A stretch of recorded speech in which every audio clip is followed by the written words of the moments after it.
Hello friends, welcome in my new blog. आप सभी को मेरी राधे राधे। तो फ्रेंड्स, कैसे हैं आप सब? कमेंट करके जरूर बताइएगा। आशा करती हूँ आप लोग खुश होंगे, स्वस्थ होंगे और मस्त होंगे। तो फ्रेंड्स देखिए, सुबह की शुरुआत हो चुकी है और साथ साथ मेरे ब्लॉग की भी। और मैं अब झाड़ू लगा रही हूँ और झाड़ू के साथ साथ मैं ना चाय भी रख देती हूँ, तो दोनों काम मेरे एक साथ हो जाते हैं। जितनी देर में चाय खौलती है उतनी देर में मैं झाड़ू लगा लेती हूँ। और सुबह सुबह के टाइम क्या होता है कि मैं पूरे घर में झाड़ू नहीं लगाती, थोड़ी दूर में लगा लेती हूँ। किचन, पूजा घर और अपना बरांडा और हर रूम के मतलब मेन दुआरी पे ही बाहर के अपना साइड कर देती हूँ। तो क्योंकि इतना टाइम नहीं होता, उनको भी स्कूल जाना होता है, तो फिर पूरे घर में झाड़ू लगाने बैठूँ तो पता लगेगा झाड़ू लगाने में 20 मिनट निकल गए। तो फिर सुबह तो बहुत हड़बड़ी होती है हर किसी को, जिसके बच्चे स्कूल जाते हैं उन्हीं को ही पता होगा इस बात के बारे में। तो फ्रेंड्स, अभी मैं अपने द्वार पे आ गई हूँ और यहाँ पे गैया को नहला दिए थे। तो देखिए गैया कितने मन से खा रही है। और ये है मेरे बाहर का नज़ारा। और सुबह सुबह कोई भी होता नहीं है तो कोई दिक्कत नहीं होती, थोड़ा बहुत देख लेती हूँ मैं भी बाहर झाँक के। और देखिए कोई भी नज़र नहीं आ रहा, बस बंदर बैठे हुए नज़र आ रहे हैं। तो फ्रेंड्स, अब मैं आ गई हूँ अपने किचन में, क्योंकि मुझे ओम के लिए लंच बनाने के लिए लेट हो रहा था। और आज लंच में बन रहा है भिंडी की भुजिया 2 प्याज के साथ। मैंने इसमें 2 प्याज काटे हैं और पाव भर के लगभग में ये भिंडी है। और देखिए कितनी पत्ती पत्ती भिंडी काटी है।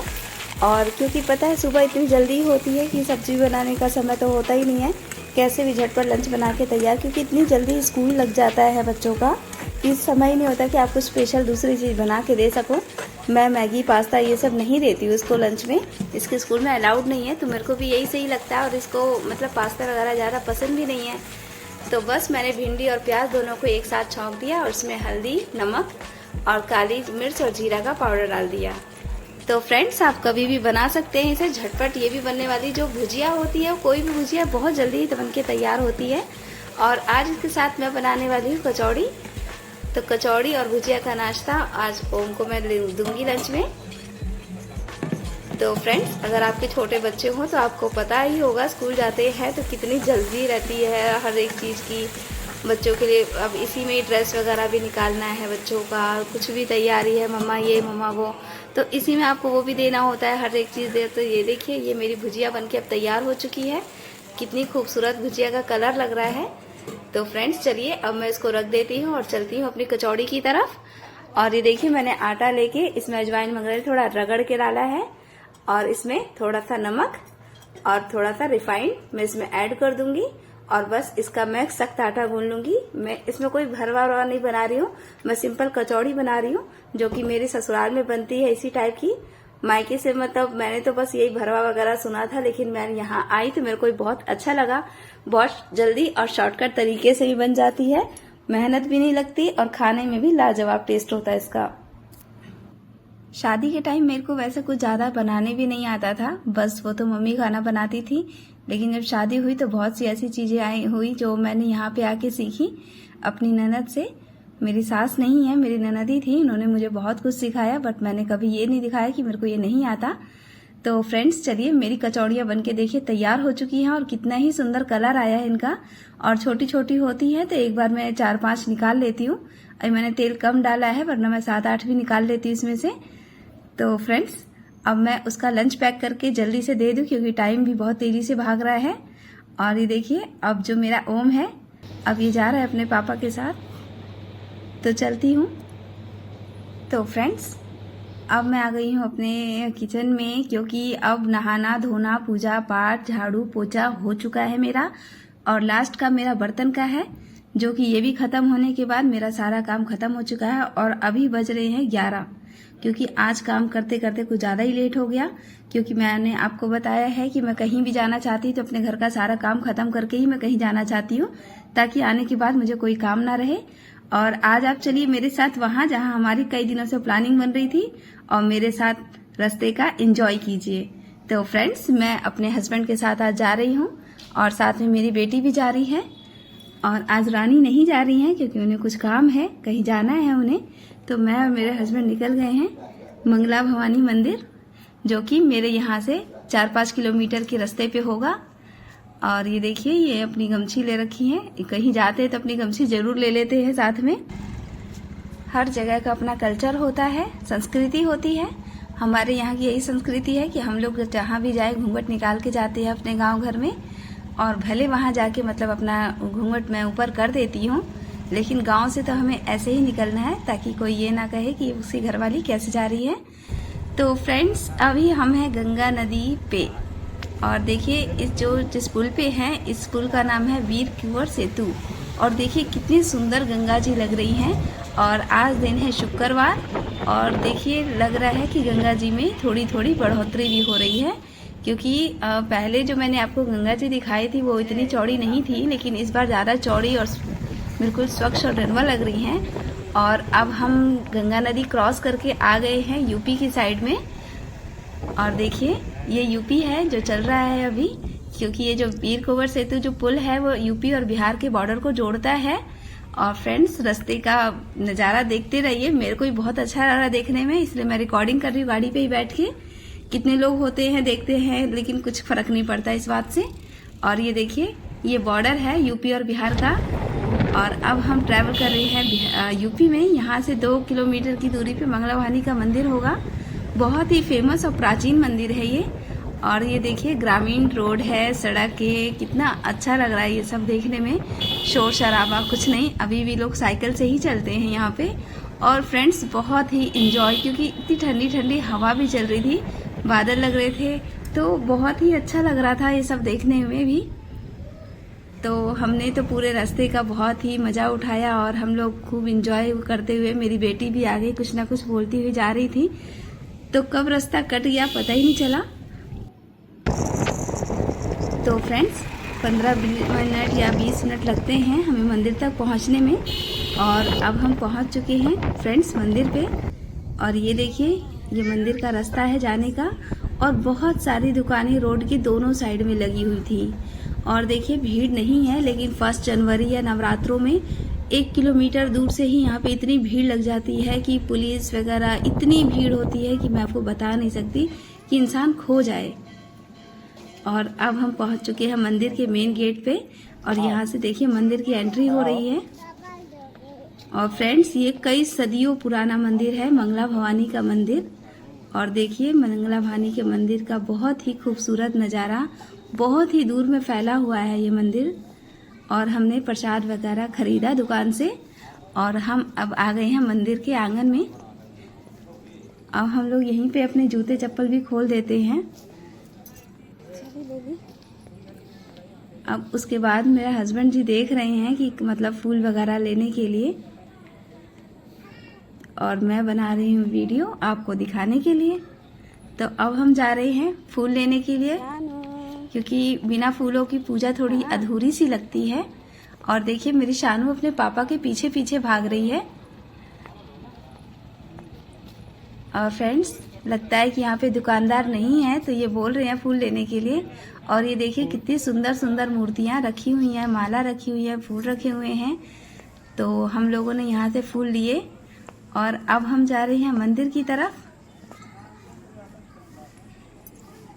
देखिए अभी मंदिर बहुत ही खाली है, लेकिन जितने मतलब इस मंदिर में भीड़ रहती है कहना नहीं है इसमें। और देखिए कितने सारे ही घंटे टंगे हुए यहाँ पे। माता रानी जिसकी भी इच्छाएं पूरी करती है वो कुछ ना कुछ जरूर यहाँ करवाता है। झंडे लग रखे हैं, घंटियां टंग रखी हैं। तो चलते हैं मंदिर के अंदर। ऐसा नहीं है कि मैं पहली बार इस मंदिर पे आई हूँ, मैं बहुत बार इस मंदिर पे आ चुकी हूँ। हम लोग का जब भी मन थोड़ा सा बेचैन होता है, कहीं घूमने का मन करता है, तो हम लोग फटाफट मतलब मैं ही नहीं, हमारे बहुत से रिलेटिव्स ही यहाँ पे आ जाते हैं, क्योंकि बहुत पास मंदिर पड़ता है। और मंदिर में आने पे जो सुकून मिलता है उसका तो आपको खुद ही पता होगा। तो फ्रेंड्स, ये देखिए मंदिर के चारों कितनी चुनरियां बन रखी हैं, बहुत सारी। और ये जो मंदिर है ये बक्सर और गाजीपुर की सीमा पे गंगा नदी के तट पर बना हुआ है, माँ भवानी का बहुत ही प्राचीन मंदिर। और अब हम आ चुके हैं मंदिर के अंदर। और अभी जो है ना मंदिर का जो गेट है वो अभी बंद है। तो पंडित जी कह रहे हैं कि अभी हम खोल रहे हैं मंदिर को, तो हम लोग थोड़ा इंतजार कर लेते हैं, क्योंकि बहुत से श्रद्धालु तो बाहर से ही पूजा करके चले गए, लेकिन हम लोग थोड़ा इंतजार कर रहे हैं इस चीज के लिए। फ्रेंड्स, नवरात्रों के दिन में तो यहाँ पे इतनी लंबी लंबी लाइन लगती है दर्शन करने के लिए। और अभी देखिए कितना फ्री है। और ये हवन कुंड था, और ये बाहर का प्रांगण जहाँ पे श्रद्धालु लोग बैठते हैं। फ्रेंड्स, यहाँ पे लड़कियों को दिखाना खाना जो होता है, छोटे मोटे कार्यक्रम मंगला भवानी के प्रांगण में होता है, लेकिन यहाँ नहीं, मतलब पीछे के साइड में भी बहुत सारी जगह है, क्योंकि ये मंदिर बहुत सारी जगह में फैला हुआ है और सदियों से यहाँ पे श्रद्धालुओं के ये श्रद्धा का केंद्र रहा है। बहुत भारी मात्रा में यहाँ पे पूजा के लिए लोग भक्त आते हैं। बहुत ही खूबसूरत मंदिर है, माँ गंगा के किनारे बसा हुआ ये मंदिर। कहा जाता है कि एक ऐसी जगह है जो पुराणों में भी वर्णित है। इस जगह पहुंचकर भक्त अपने आप को धन्य समझते हैं। कहा जाता है कि प्रथम चीनी यात्री ने अपनी डायरी में भी इस मंदिर का जिक्र किया हुआ है। यहाँ के एक पुजारी बताते हैं कि 6वीं शताब्दी में इस पूर्व प्रथम चीनी यात्री वनसोंग पाटलिपुत्र जाते समय इस रास्ते से जा रहे थे, तो उस समय यहाँ पे जंगल ही था, तो उन्हें झाड़ी में एक मूर्ति पड़ी हुई मिली, तो उन्होंने वहाँ पे साफ सफाई करके पूजा किया और अपनी यात्रा यहीं से प्रारंभ की थी। यह एक ऐसा मंदिर है जहाँ पर सालों पर भक्तों का यहाँ पे मतलब तांता लगा रहता है। आप देख सकते हैं कि मतलब अभी जैसे कोई है नहीं, लेकिन नवरात्रि में जो यहाँ के लोग हैं उन्हें पता है कि मंगला भवानी मंदिर में नवरात्रि के टाइम नए साल पे कितनी भीड़ होती है। और अब हम लोगों ने दर्शन वगैरह करने के बाद नारियल भी फोड़ा यहाँ पे। तो क्या कहते हैं कि फ्रेंड्स, जब भी कोई नई गाड़ी होती है, कोई भी नया शुभ, कितने लोग शादी करके जब जाते हैं ससुराल, तो उससे पहले मंगला भवानी में मत्था टेक के ही आगे जाया जाता है।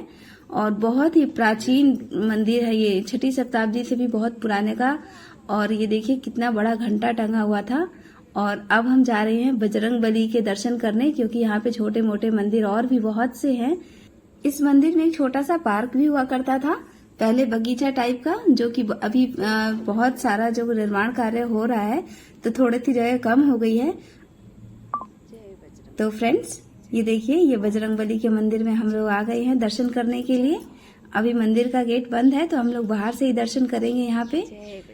और जो इस मंदिर का जो गुम्बज बना हुआ था, बहुत ही सुंदर लग रहा था, आकर्षक लग रहा था, रेड कलर का। और आप भी दर्शन कीजिए बजरंगबली के। जय बजरंगबली की।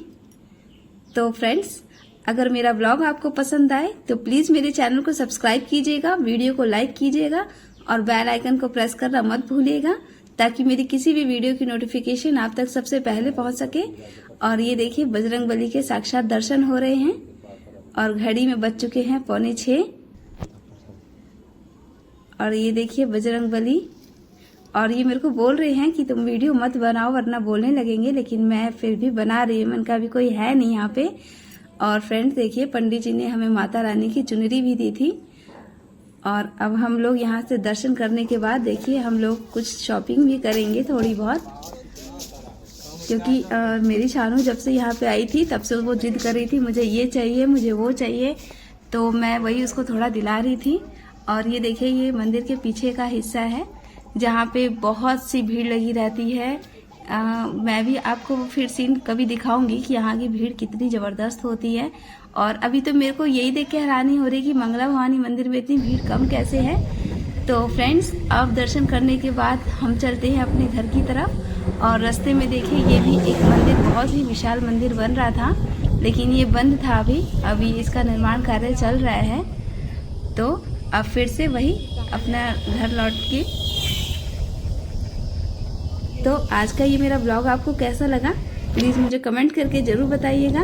और देखिए फ्रेंड्स, लौटते समय हल्की हल्की बारिश भी शुरू हो गई थी, तो मैंने कुछ ज़्यादा रिकॉर्डिंग नहीं की, वरना मुझे गंगा नदी के पुल पर उतर के गंगा जी को देखना बहुत अच्छा लगता है, सेल्फी वगैरह लेना।